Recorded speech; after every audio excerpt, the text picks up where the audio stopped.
Bonjour, bonjour à vous. Je suis vraiment Bonjour. content de Bonjour, vous Max. voir. Allô? Moi, je suis Romain Ferrand, directeur intégration et plateforme chez Lagrix. Et aujourd'hui, c'est ça, j'avais vraiment envie de parler des communications en général. Et puis, je me suis dit, pourquoi ne pas m'adresser à l'équipe de communication avec qui je travaille régulièrement, euh, très souvent. Et donc, je vous ai demandé, vous avez accepté gentiment de venir sur ma chaîne. Donc, je vais vous laisser vous présenter. Et puis après, j'aurai quelques questions pour vous. Je commence. Ouais, Julie vas-y. Morisset, je suis conseillère aux communications à la Grix. Donc, je travaille aux communications surtout internes. On a certains rôles différents, là, mais pour l'instant, je m'occupe surtout des communications à l'interne. Je vais embarquer. Moi, c'est Fabien Jolicoeur. Je suis conseiller communication aussi. Je travaille beaucoup avec Julie sur un paquet d'initiatives, l'organisation d'événements, entre autres, avec les différents acteurs autour de nous et plein d'autres projets aussi. Pierre Béliveau, intégrateur multimédia, justement aussi dans l'équipe des coms. Ça fait 4 ans que je suis en poste et puis c'est ça. Cool. Et finalement, Michel Lamoureux, intégrateur multimédia aussi, depuis un petit peu plus longtemps. Notre vétéran. Le mentor. Dans ma 22e année à la Grix.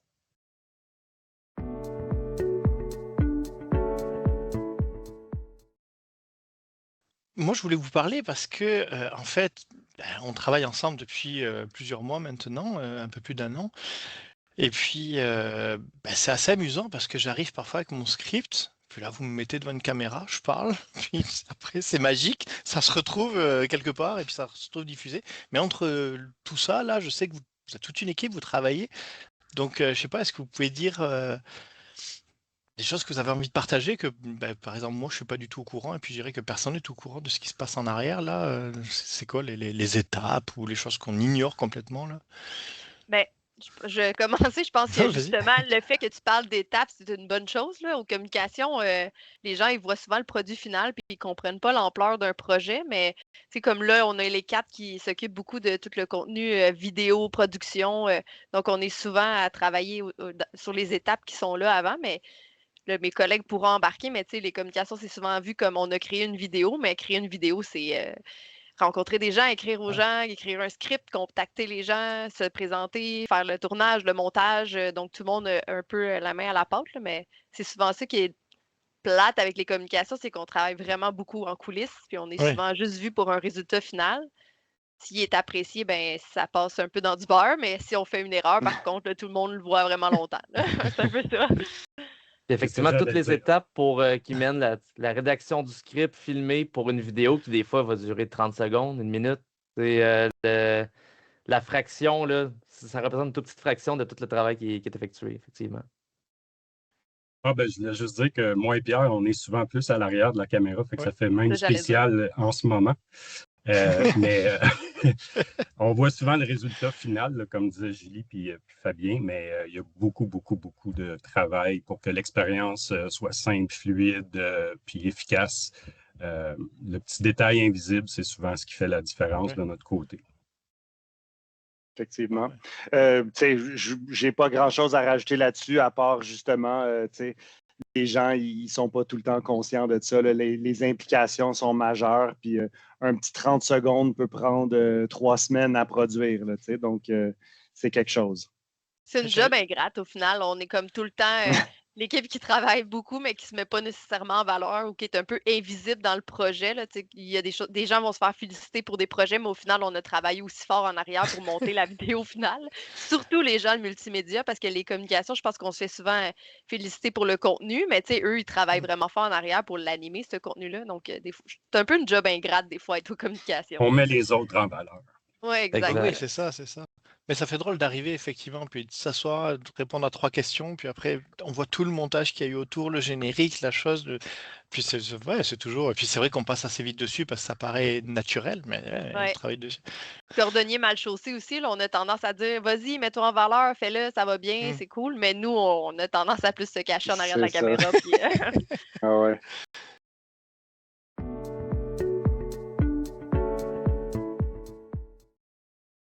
J'ai déjà entendu aussi que, tu sais, ça m'arrive d'être sur scène, ça m'arrive de parler, je fais toujours attention à comment j'aborde un sujet, c'est sûr, tu n'as pas envie de froisser les uns les autres, là. Tu veux porter des bons messages et tout, mais je sais que parfois un mot peut faire toute une différence, en bien comme en mal. Un mot malheureux lâché au milieu d'une phrase et les gens vont se fixer dessus, ou un mot bienheureux qui va, comme au contraire, porter quelque chose alors que c'était même pas prévu de le dire. Je sais que ça, c'est toujours un petit peu dangereux, positif ou négatif. Vous avez déjà vécu ça? Vous êtes d'accord déjà que ça arrive? Et puis, est-ce que vous avez déjà Ouais, vécu ça? ouais. Ou... Des fois, c'est pas des gros mots. Des fois, ça peut être un déterminant, un mot de 3 lettres ou une expression complète. Coquille.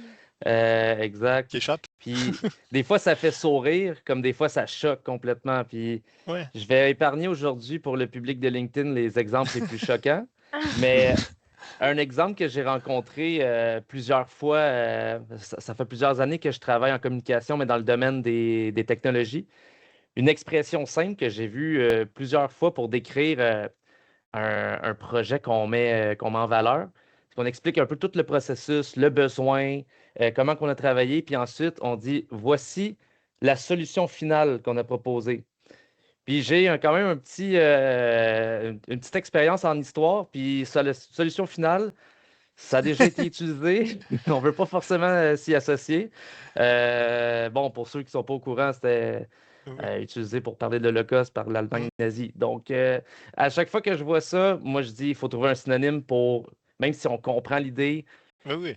Moi, de Ça mon peut choquer. côté, je suis pas capable de Le- l'accepter. Il faut trouver des synonymes. Solution retenue, solution proposée, ou peu importe. Mais Oui, celui-là, je l'ai vraiment vécu personnellement plusieurs fois. Puis, il va passer inaperçu pour 90% des c'est ça. gens. Mais pour le 10% de gens qui ça passera pas inaperçu, ben, faut quand même, faut quand Mais là, même le considérer. tu dis quelque chose de fou parce que, je veux dire, c'est ça, quand je vais être sur scène, je vais le dire, ça fait partie des choses que je pourrais dire sans même m'en rendre compte, et puis tu es là, tu es en train de choquer des gens alors que tu parles. Bon, mon esprit n'est pas du tout là-dedans, là.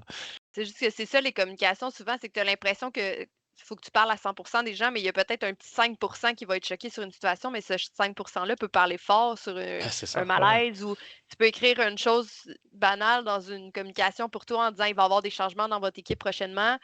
Puis pour 90% des gens, ils vont dire ah ben c'est parfait, il va y avoir des changements, ils vont bouger, mais peut-être qu'un 10% va commencer à avoir de l'anxiété en pensant qu'il va y avoir des changements majeurs, puis ils vont un peu tourner la situation en anxiété. Donc, chaque mot peut avoir un impact sur l'émotion d'une personne aussi, là. Fait que c'est à y réfléchir quand tu écris une communication.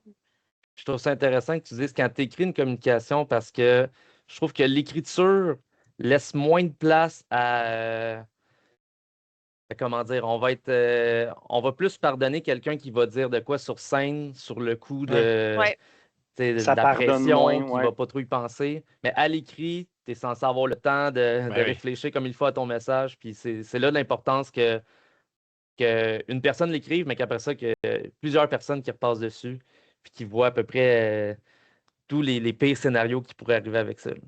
c'est souvent si tu envoies une communication de vraiment, vraiment beaucoup de points très longs, puis quelqu'un va te répondre de te fait une coquille sur un mot. Tu sais, souvent, ça va être le petit élément, au lieu de te dire bravo pour toute la communication, puis toutes les, tu sais, les corrections que tu as faites, Ouais. c'est l'erreur que tu as oubliée qui va être mentionnée, pas le reste, là.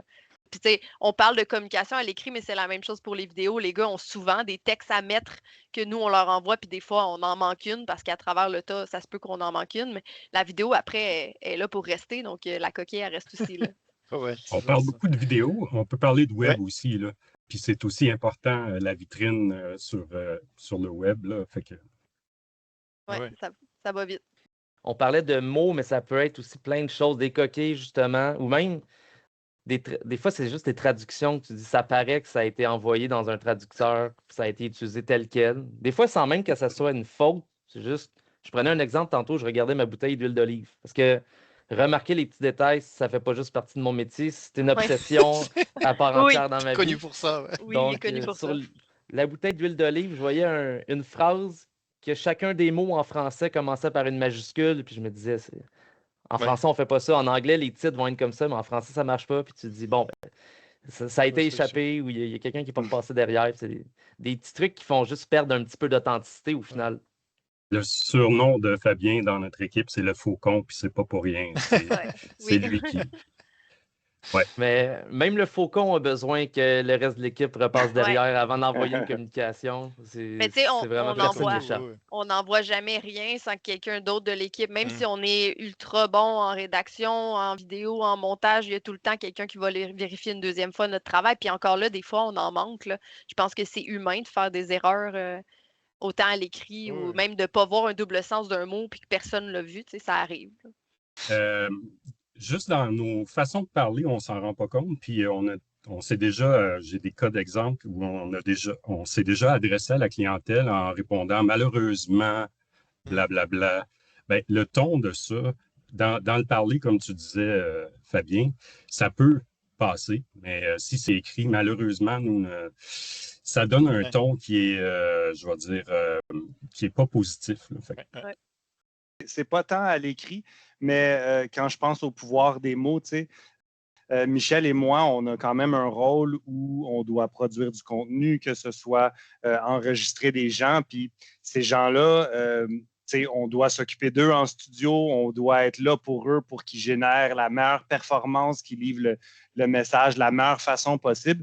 Puis c'est quand même très important, le petit côté psychologique. Julie, tu le sais, on a enregistré beaucoup de contenu ensemble, mais veux pas, Michel et moi aussi, on a un rôle de support et de, comment je peux dire, de mettre les gens confortables de la façon comment on leur communique, qu'est-ce qu'ils peuvent améliorer dans leur message, le ton.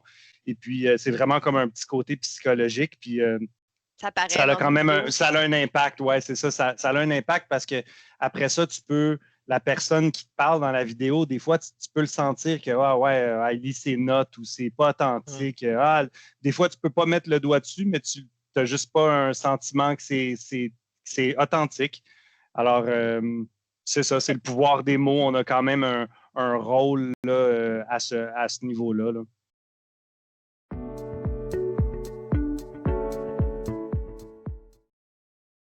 En informatique, là, moi, dans mon domaine où je suis, là, en informatique, c'est sûr que le futur, c'est l'IA. Je veux dire, c'est évident, on parle de l'IA, l'IA ci, l'IA ça, on va faire ça, mais c'est quoi Non, le futur des communications? Qu'est-ce qui fait peur? Vers quoi ça va? Comment Ben, vous le ressentez? je pense que ça serait un peu se mettre la tête dans le centre de penser qu'il n'y a rien qui va changer par rapport à notre métier, autant multimédia que communication, mais je pense que ce serait quand même aussi une erreur de penser que l'humain va devenir optionnel dans ce qu'on fait. T'sais. Il y a Hum, des choses qui vont changer, nos outils vont changer.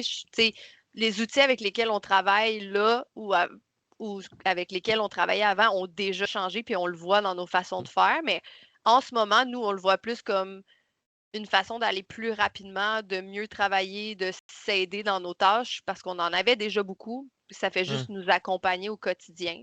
Moi, je le vois comme un avantage. Tu Puis parles de si l'IA, là? De de l'IA, l'intelligence ouais, artificielle? Ah, ok, donc de l'IA l'IA. est. Enfin, je vais paraître fou, là, mais c'est aussi chez vous, ça rentre chez vous, vous l'utilisez, vous. Oui, Ok, on va pas mentir, on ah l'utilise. C'est ouais. une façon d'accélérer dans notre travail sur plein Oh, de dis donc. volets d'automatisation, même en niveau rédaction. Ouais. Ça va arriver en rédaction. On est super bon en rédaction, puis c'est une Hum, force, je pense, en communication, tout le monde le sait, mais ça arrive souvent qu'on a un blanc ou on ne sait pas comment formuler quelque hum. chose, mais l'IA elle vient vraiment nous aider là-dedans, même si ce n'est pas tout le temps formulé Ouais, par ouais. nous à 100%. C'est Ouais, comme ouais. si quelqu'un Ok. travaillait avec nous à côté pour nous aider quand on a des petits trous. Là. on parle beaucoup de l'IA, là, mais Ouais. moi, avec les années, là, j'ai toujours, c'est en constante évolution, les technologies de Ouais. l'information. Ça n'a jamais arrêté. Moi, c'est quelque chose que j'apprécie beaucoup parce que je dois me tenir à jour tout le temps. Hum, Puis le défi, c'est pas tant de la technologie, tant que de rester pertinent puis compréhensible à travers ces technologies-là, puis les utiliser à bon escient. ouais, Comme c'est sûr. ça change vite, ben, il faut rester à la page. Ouais, ouais. Tu mentionnais aussi, Romain, au niveau des plateformes numériques dans ta question. Ouais, Là. oui. C'est ça aussi dans les habitudes des gens aussi, ça change. Oui, les outils IA changent, mais là, je donne des exemples, là, mais les gens, comme pour les nouvelles, des fois, maintenant ils vont comme sur YouTube s'approvisionner pour des Ouais. nouvelles. Il y a 10 ans, Facebook était beaucoup plus.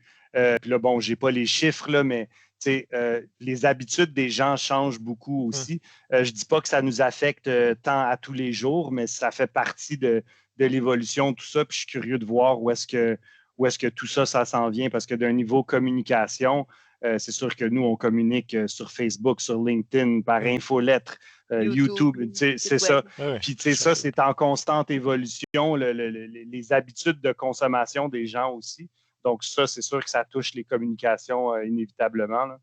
Puis les gens sont moins en moins comme patients, ils veulent du contenu rapide, facile d'accès, donc on adapte aussi nos messages pour que ça soit consommable rapidement, là.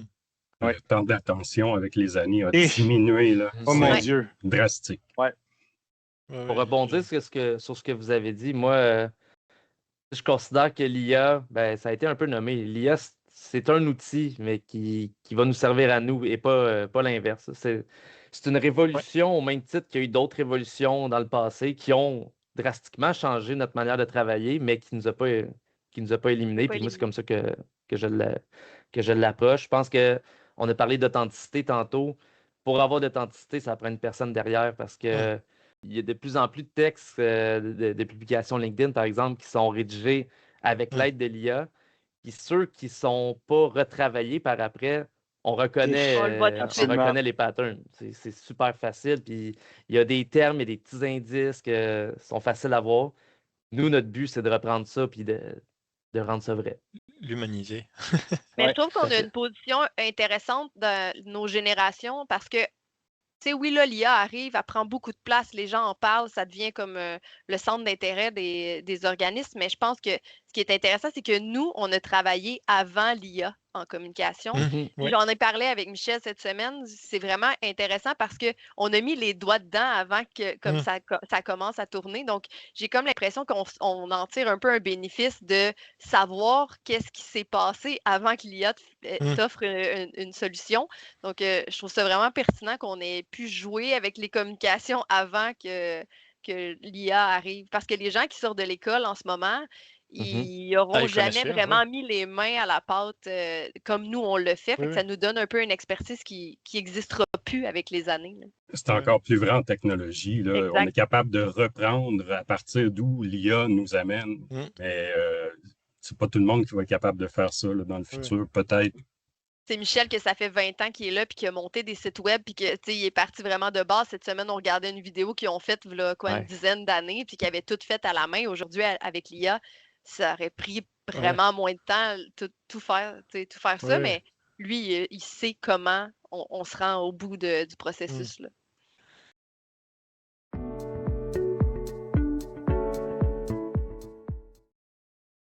Merci vraiment beaucoup pour votre temps. C'est vraiment, j'avais des questions, je voulais vous parler, je voulais qu'on échange, et puis vous m'avez offert ça, donc je suis très content. C'est vraiment très gentil de votre part. Merci de l'invitation. C'est plaisir. Merci de l'opportunité, Romain. Et puis, on va se recroiser, c'est sûr, que ce soit professionnel ou personnel, on va se croiser. Merci beaucoup. Ça fait plaisir. Merci. Merci, bonne journée.